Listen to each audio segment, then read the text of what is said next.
Bonsoir à tous, bonsoir à toutes. Je vais vous parler pendant une demi-heure, ou un peu moins, mais je ne sais pas parce que d'habitude j'écris mes conférences de manière dactylographiée, ou enfin par ordinateur, et donc je sais plus ou moins combien j'ai, et ici je l'ai fait à la main, donc je n'ai pas d'idée du tout de la temporalité. Mais d'abord je remercie vivement tous ceux qui sont là, bien nombreux, et je remercie bien sûr aussi toute l'équipe qui nous accueille de manière si fantastique. Voilà, donc vous parlez de l'enquête, et la première chose que je vais dire, c'est que le terme enquête pose problème. C'est Bruno qui le disait, hein, que c'était peut-être difficile à assumer. Et alors on peut chercher dans pourquoi le terme enquête pourrait être problématique, pourquoi est-ce qu'il pourrait faire peur. Moi je peux aller me référer aussi à Foucault, qui disait, vous savez, dans l'enquête, il y a quand même l'étymologie, on est dans l'inquisition. Et, disait-il aussi, les sciences humaines, et là, c'est difficile de le nier, les sciences humaines sont peut-être particulièrement héritières de ce type de pratique inquisitoriale. Je veux dire, quand Isabelle Stengers dit brûler les sorcières, les sciences humaines y sont parfois encore, notamment dans leur refus, dans la dénomination du terme de croyance, etc., dans le refus de la première planète, de l'archaïsme, etc.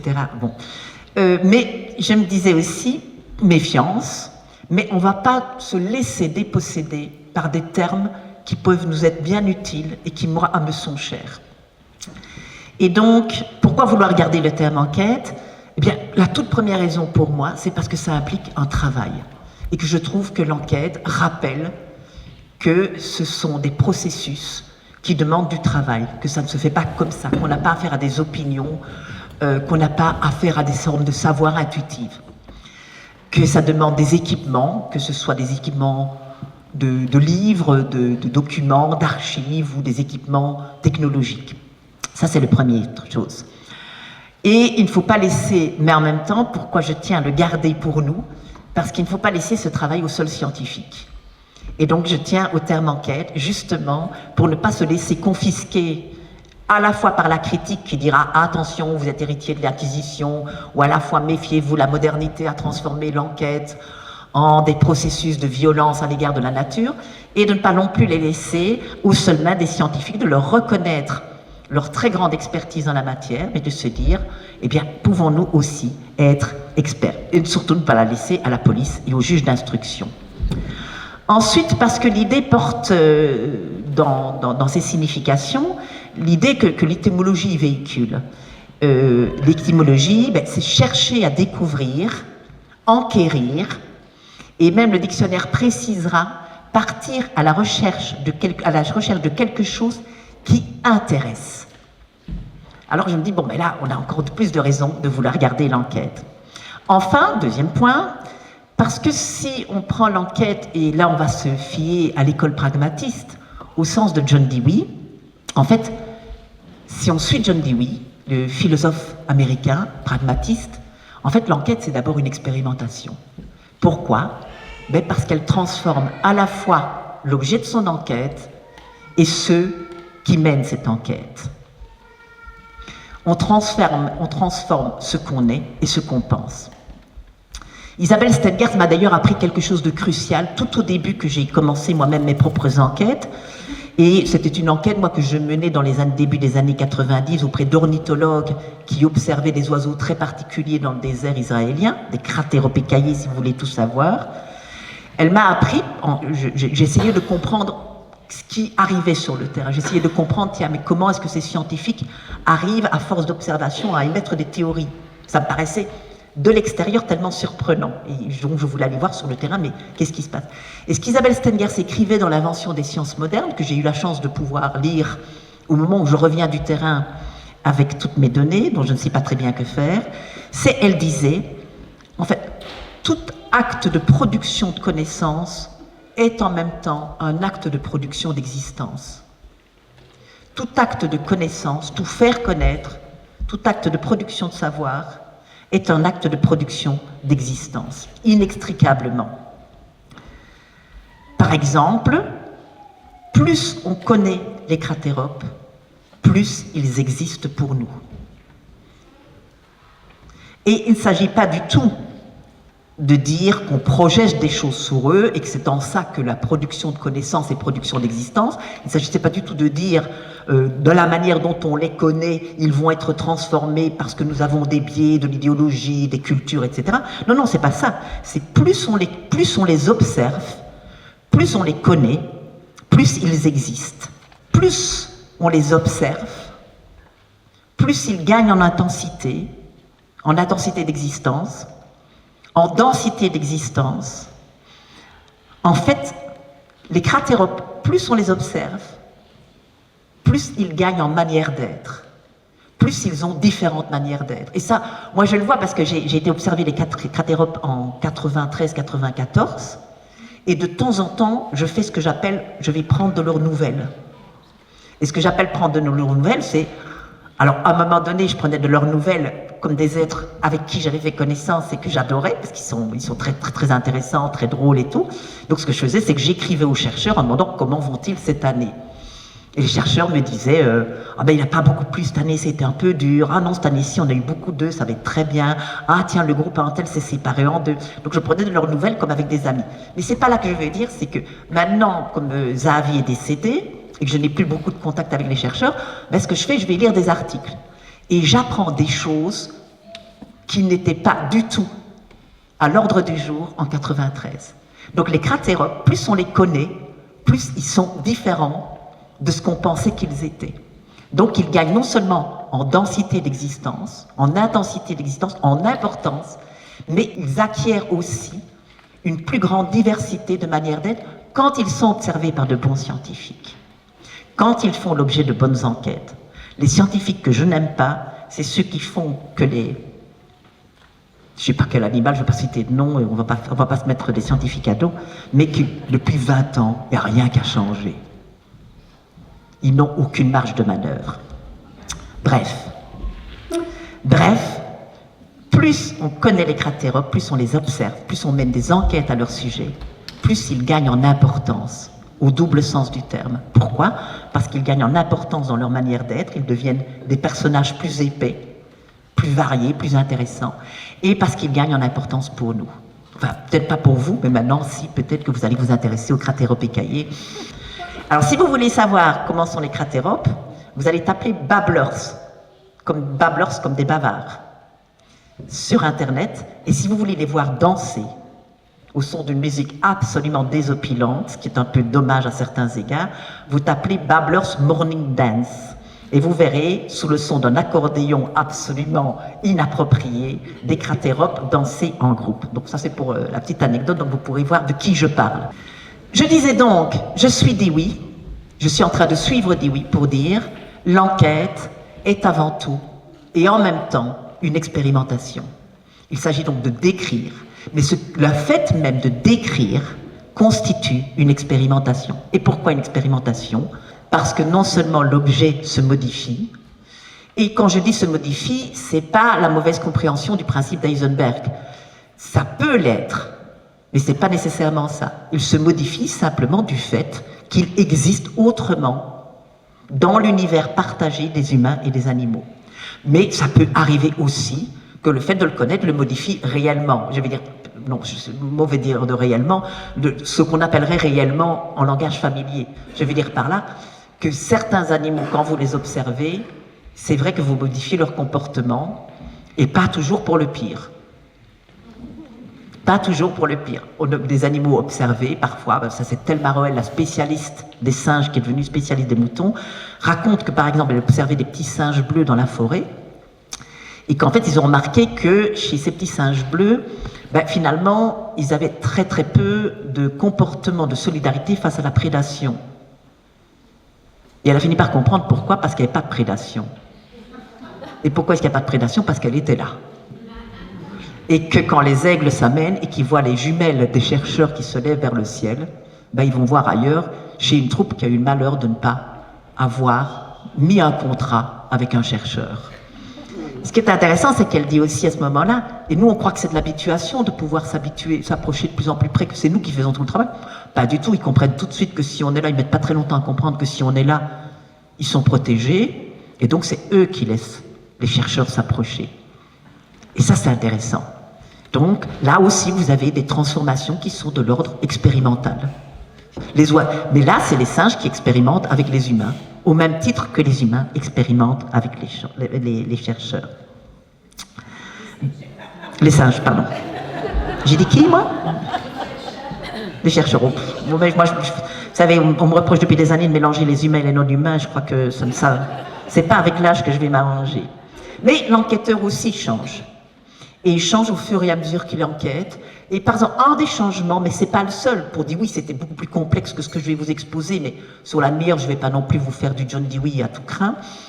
La première chose, par exemple, qu'on voit dans une recherche qui est modifiée chez le chercheur, mais il y a bien d'autres choses, c'est qu'il modifie ses questions. Quand c'est un chercheur, dans le type des chercheurs que j'aime bien, les questions sont modifiées. Pourquoi? Parce que chaque fois qu'une question est soit résolue, soit non résolue, elle oblige le chercheur à multiplier ses questions. J'ai suivi par exemple un chercheur, là je ne l'ai pas suivi physiquement, mais j'ai suivi Bernd Heinrich étudiant les corbeaux et j'ai suivi tout ce qu'il écrivait pendant des années. En fait, je remarque que plus il avance, plus ces corbeaux le mettent à l'épreuve, plus il devient inventif par rapport aux questions qu'il leur pose. Et donc le chercheur est modifié. Et il est modifié à un tel point que je lis par exemple dans un livre des fin des années 90 de Bernd Heinrich, où il dit à un moment donné, ouais, mais tout ce que les gens racontent sur les corbeaux, vous savez, c'est souvent, c'est vraiment très anthropomorphe, etc. Et 10 ans après, il écrit, j'ai écrit ça, je me trompais radicalement. Avec les corbeaux, il vaut mieux être un peu anthropomorphe, parce qu'ils sont tellement malins que de toute façon, si vous n'êtes pas un peu anthropomorphe, vous n'arriverez pas à les comprendre. Bref. Ainsi, on multiplie les questions et on les transforme. Ainsi, par exemple, maintenant je suis allée, pour préparer ceci, relire les moments où j'ai assisté à l'enquête ou atterrir, aux ateliers, le 7, première note que je trouve dans mon petit carnet qui est ici. Dieu existe, je l'avais pris avec moi. Le 7/9/2020, je remarque que dans les enquêtes ou atterrir, eh bien, d'une certaine manière, elles font tout le temps bifurquer. L'enquête, elle commence comme ça, en tâtonnement, et puis à un moment donné, on voit, il y a vraiment des points de bifurcation, et vous assistez à ces points de bifurcation, vous assistez aux transformations des questions. Et on voit que les personnes qui commencent ces autodescriptions, ces enquêtes, sont amenées là où ils ne pensaient jamais aller. Atterrir, écrivaient Soleil et Alexandra, cela revient à passer du paysage au terrain de vie. Atterrir, cela revient de passer du paysage au terrain de vie. Bruno Latour, lors du projet, de la présentation du projet à Saint-Junien, à cette même date, disait que le travail consistait à se reterritorialiser. Que c'était ça, le premier travail à faire, l'autodescription, c'est se reterritorialiser. Et il ajoutait que ces territoires n'ont aucun rapport avec les territoires vus d'en haut par l'administration. Vous voyez d'ailleurs comment les plans des cadastres sont faits, c'est toujours une vision d'en haut, mais qu'ils sont des territoires vus d'en bas. Et j'ajouterais que ça vaut autant pour les humains que pour les oiseaux.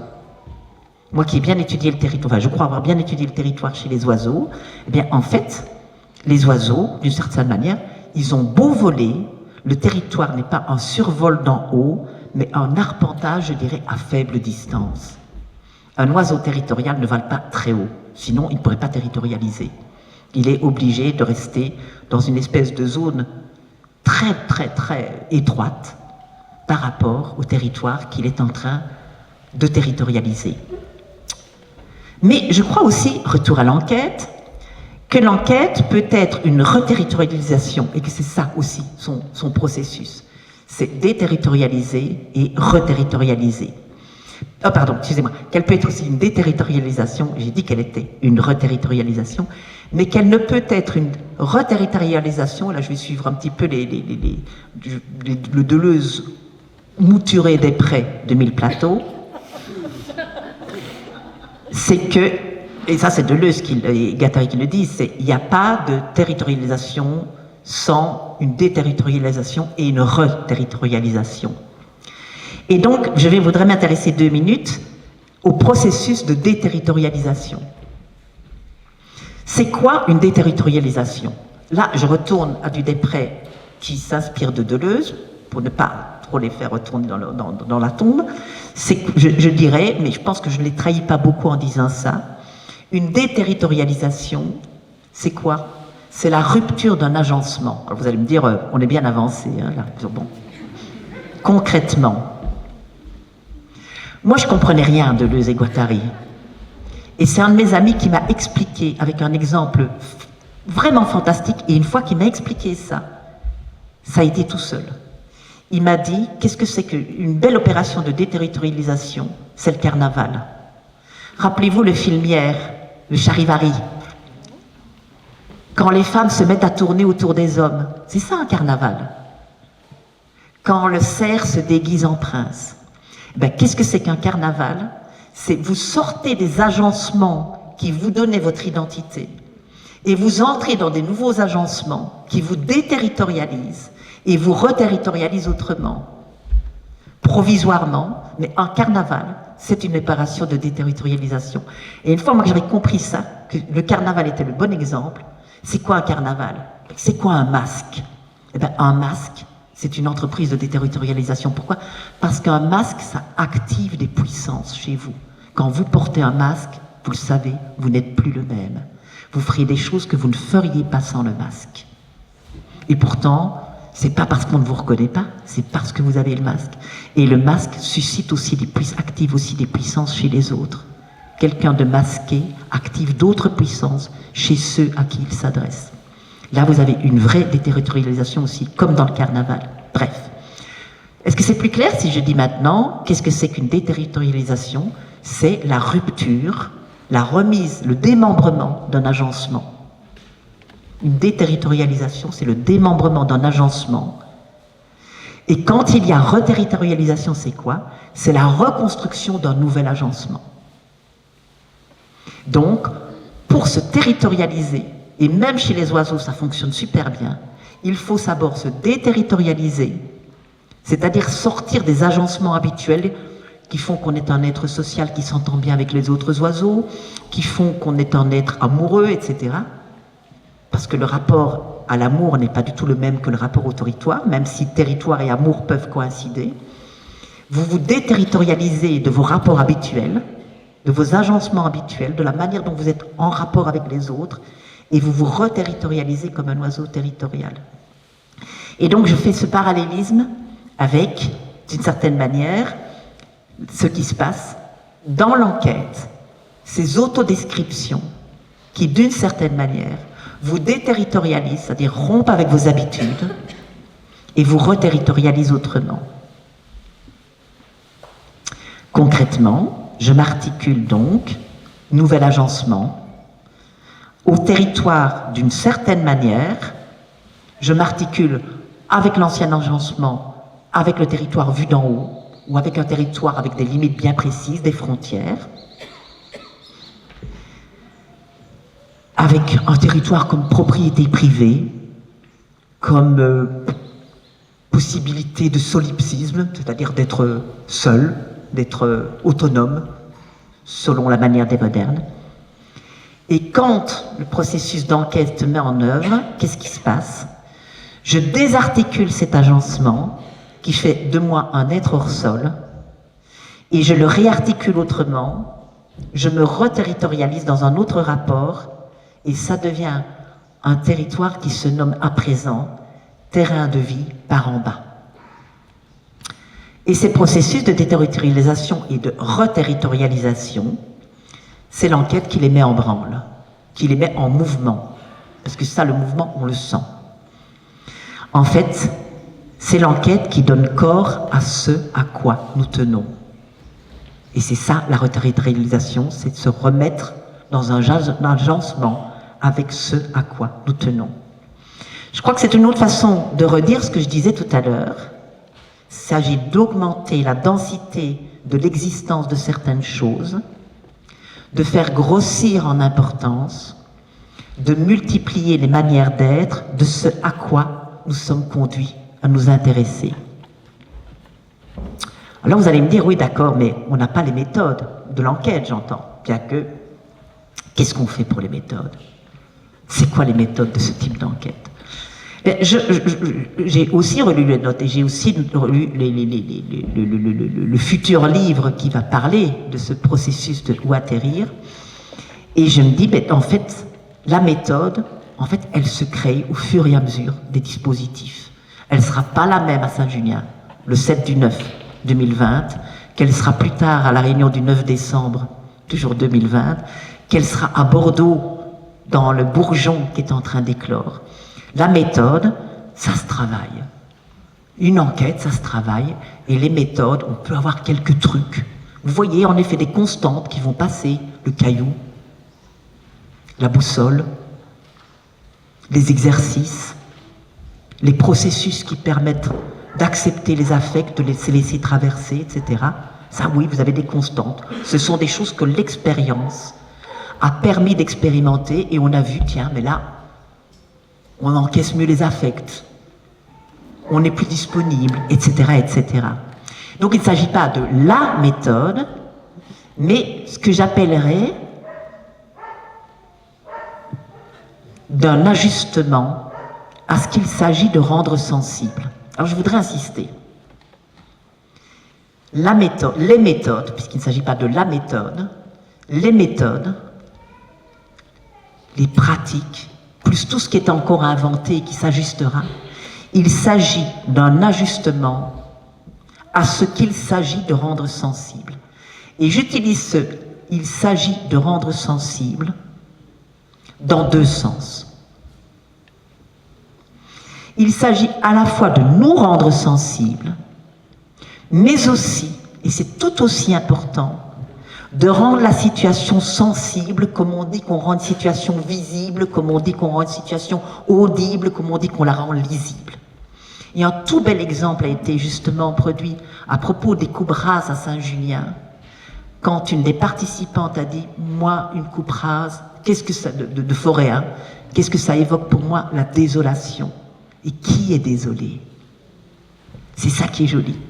C'est là, on a un bel exercice de sensibilité, où quelqu'un, d'une certaine manière, est affecté avec un même terme qui ne signifie pas exactement la même chose, mais où il y a le rendre sensible désigne à la fois soi-même rendu sensible, rendu disponible au fait que la situation devienne sensible au sens d'audible, lisible, etc., etc. Donc, rendre une chose sensible, c'est donc lui conférer la puissance de nous sensibiliser. Et ça va dans les deux sens. Il ne s'agit donc pas, et c'est pour ça que l'enquête est si importante, il ne s'agit pas de se rendre sensible simplement par une espèce de miracle comme le développement personnel pourrait vous en proposer.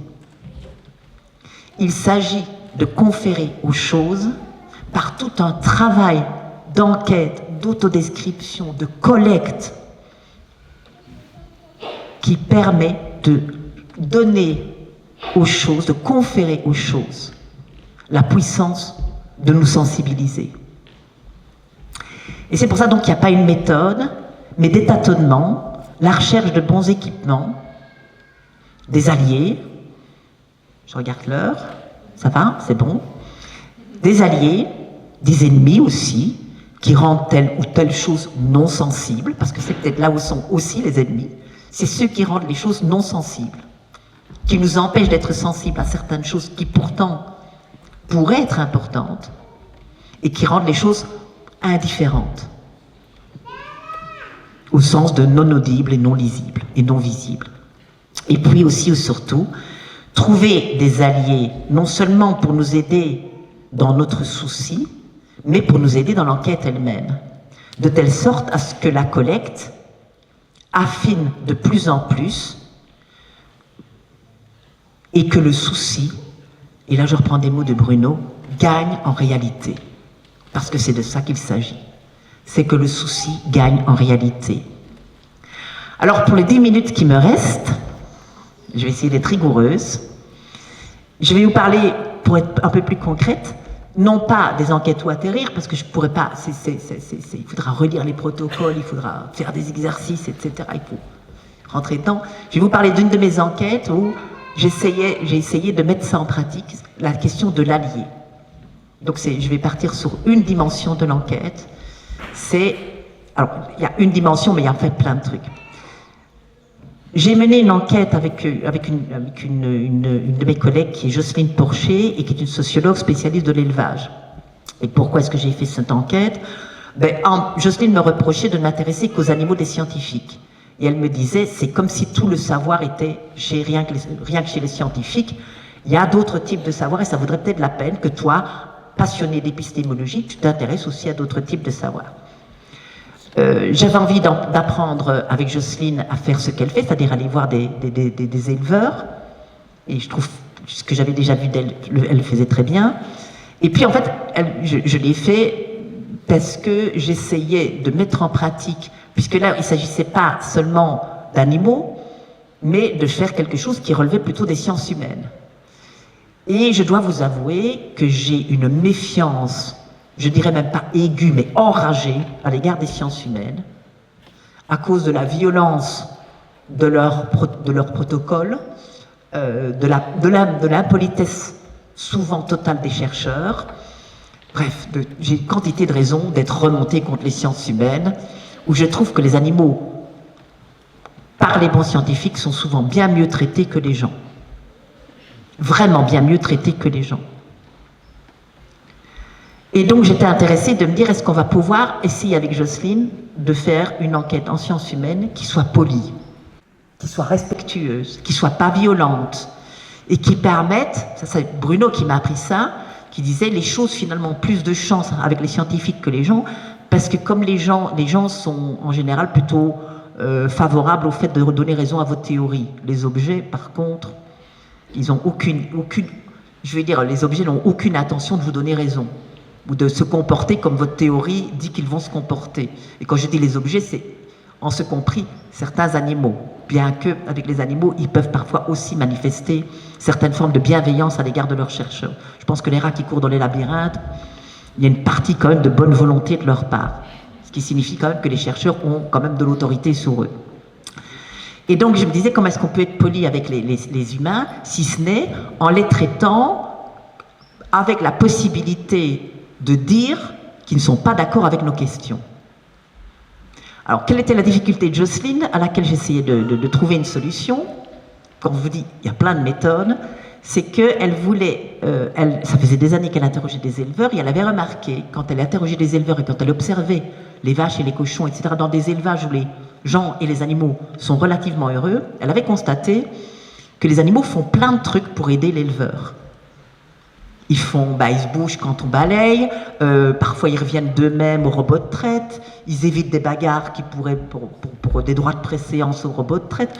Bref. Et elle entendait plein d'anecdotes qui disaient que les animaux collaborent activement. Et donc elle s'est dit, mais est-ce qu'on ne pourrait pas considérer que les animaux travaillent? Et que ce serait une bonne idée de considérer que humains et animaux travaillent ensemble, ce qui sortirait du schème un peu trop prévisible de l'exploitation, mais ne l'exclurait pas. On pourrait qualifier d'exploitation certaines formes de travail, mais ce ne serait pas la dénomination totale. On pourrait faire des différences. On pourrait introduire des nuances. Et elle me dit seulement, il y a un problème. J'ai essayé, me dit-elle, donc je demande aux éleveurs, alors, est-ce que vous pouvez me dire si vos animaux travaillent et comment ils travaillent? Les éleveurs, ils disent, non, les animaux ne travaillent pas, c'est les humains qui travaillent. Bon, c'est bête. Et elle dit, et j'ai beau essayer, j'ai toujours une fin de non-recevoir, qu'est-ce qu'on pourrait faire? Et je lui ai proposé ceci, c'est que j'avais appris d'autres enquêtes, que quand vous êtes en difficulté, la solution la meilleure, c'est la plus feignasse. C'est-à-dire, faites faire le travail aux gens. Et la solution la plus feignasse, c'est de dire, on ne peut pas poser cette question, à votre avis, comment est-ce qu'on devrait la poser pour qu'elle soit audible? Et donc, on est allé voir les éleveurs, et donc, alors j'avais pris un petit protocole de questions quand même, parce que c'était un peu dur à dire ça aux gens, donc Jocelyne n'est pas tout à fait d'accord, donc j'avais dit, tu diras cette phrase-là. Donc voilà, ça fait des années que j'étudie l'élevage, et voilà, j'ai remarqué que les éleveurs racontent plein d'histoires, où j'entends que les animaux collaborent et tout, mais quand j'en parle avec vos collègues éleveurs, ils ne veulent pas l'entendre parler, et pourtant je trouve que c'est une question super importante. Alors vous, en tant qu'éleveur, est-ce que vous voulez bien m'aider? À votre avis, comment est-ce que je dois poser la question pour qu'elle ait une chance que des éleveurs commencent à m'en parler? Et j'avais dit, moi, j'en profitais d'ailleurs de cette recherche en disant, moi, à l'époque, j'étais dans des états de rage épouvantables contre les anthropologues de l'époque, pas tous, mais beaucoup, contre les sociologues, tous, pratiquement, contre les psychologues, tous pratiquement, contre les philosophes, tous, sauf un ou deux, qui disaient que la différence, le propre de l'homme, c'est et c'est et c'est. Qui étaient tout le temps en train de parler de la différence entre l'homme et l'animal. Des gens mettant le singulier comme s'il n'y avait qu'un homme. Et j'avais envie de leur répondre, mais et les femmes? Nous, on n'est pas différentes. Voilà, nous, on n'accepte pas, not in my name. Bref, mais plaisanter avec les philosophes ne marchait pas. Et j'étais vraiment enragée, quoi.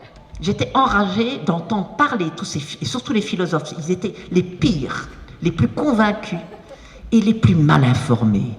Parce que généralement, quand les philosophes vous sortaient des questions d'exceptionnalisme humain, vous étiez sûr que la dernière fois qu'ils avaient vu un animal, c'était probablement un chat ou un chien dans la rue qui avait aboyé, par exemple. Et j'étais tellement enragée, je me suis dit, mais pourquoi on ne demande pas aux éleveurs? Enfin, s'il y a bien des gens qui connaissent les animaux, ce sont les éleveurs, ou à des gardiens de zoo, enfin bref. Et j'avais dit à Jocelyne, j'aimerais bien, tant qu'on y est, puisqu'on va aller faire ta petite enquête sur le travail, si on posait la question aux éleveurs. Et puis je me suis rendu compte que je ne pouvais pas faire 2 poids 2 mesures. Si cette question passionne les sociologues, les philosophes et les psychologues, rien ne dit que ça a un quelconque intérêt pour les éleveurs. C'est peut-être la dernière des questions qu'ils ont envie de poser. Donc je me suis dit, d'autant plus que Jean-Pierre Créton, Pierre Créton avait fait un documentaire qui s'appelait Secteur 545. Et à un moment donné, lui, parce qu'il se promène, il est collecteur de lait, il se promène avec sa caméra, il demande à des éleveurs, tu l'as déjà vu? Il se promène, il demande à des éleveurs, c'est quoi la différence entre l'homme et l'animal? Il y a un éleveur qui lui répond, ben mon Dieu, je ne me suis pas levé à 5 h du matin pour entendre des conneries pareilles. Voilà. Donc ça vous dit aussi qu'en effet, il y avait peut-être une bonne raison de ne pas poser la question. Et donc, j'ai fait la même chose avec cette question. Et dire aux éleveurs ma consternation et ma honte d'entendre les philosophes et les sciences humaines parler tout le temps d'une différence aussi mal informée. Et de leur dire, et à votre avis, comment est-ce que je devrais poser la question pour qu'elle intéresse des éleveurs? Pour que j'ai un autre son de cloche? Mais peut-être que cette question, elle est vraiment pas bonne, et si elle n'est pas bonne, vous me le direz. Et donc, j'ai procédé comme ça. Alors, tout ceci pour vous dire, qu'est-ce que je faisais dans cette enquête? Je cherchais des alliés. Et ça marchait bien. Pourquoi?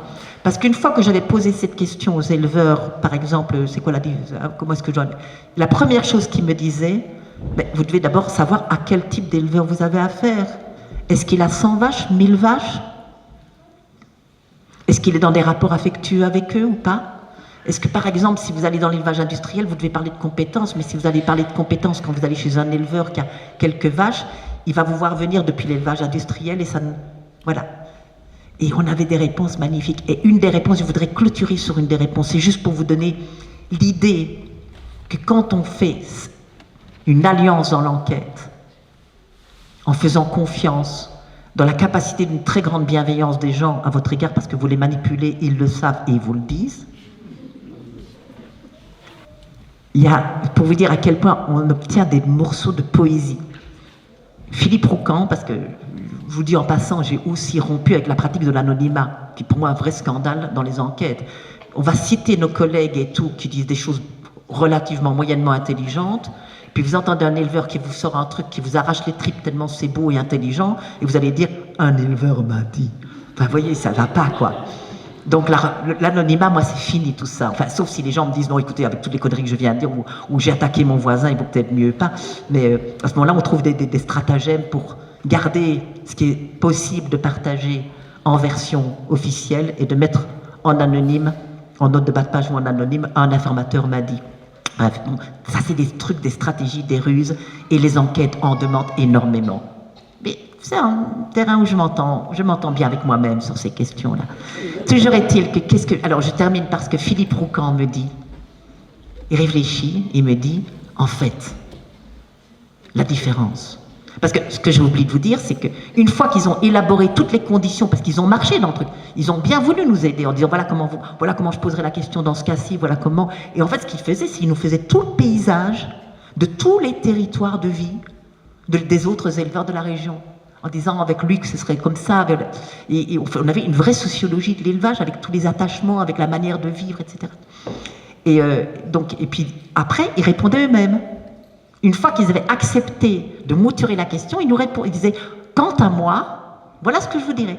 Et il nous dit un truc qui pour moi est une phrase que je retiendrai, je crois, jusqu'à ce que je devienne vraiment très gâteuse. Une vache, c'est un herbivore qui a du temps pour faire les choses. Et là, vous vous dites, parce qu'au moment même où vous l'entendez, vous dites, il se passe, vous le sentez dans votre ventre qu'il se passe quelque chose, vous sentez dans votre tripes, dans votre peau, vous entendez qu'il y a quelque chose de très beau. Et puis vous allez le relire. Parce qu'on retranscrit tous les entretiens, parce que quand vous les lisez, vous voyez des perles apparaître, parce que vous ralentissez. Qu'est-ce qu'il fait comme coup? Il fait un coup génial. Il me dit, une vache est un herbivore, donc qu'est-ce qu'il fait? Il crée une différence. Nous ne sommes pas des herbivores, ou en tout cas pas exclusivement. On peut le devenir. Mais la vache est une spécialiste de l'herbivorerie, d'accord? Elle est bien équipée pour ça. C'est une herbivore, donc, différence avec l'humain, qui a du temps. Qu'est-ce qu'il me dit là? Mais que les vaches sont dans un régime de temporalité. Alors qu'on dit que les animaux ne connaissent pas le temps, qu'ils ne savent pas, etc. Non, il me dit, la vache est comme nous, les humains, dans les régimes où le temps importe. Et puis il finit pour faire les choses. Et ça veut dire quoi? Il a créé une différence, puis il a créé une ressemblance. Si vous connaissez un peu ce que c'est que les enjambements aux poésies, ben vous pouvez faire des enjambements en disant la vache est un herbivore qui a du temps, puis vous ajoutez enjambement, la strophe suivante, pour faire les choses. Et le pour faire les choses recrée une différence. C'est que les vaches, contrairement à nous, elles ne sont pas pressées. Voilà, je vous remercie.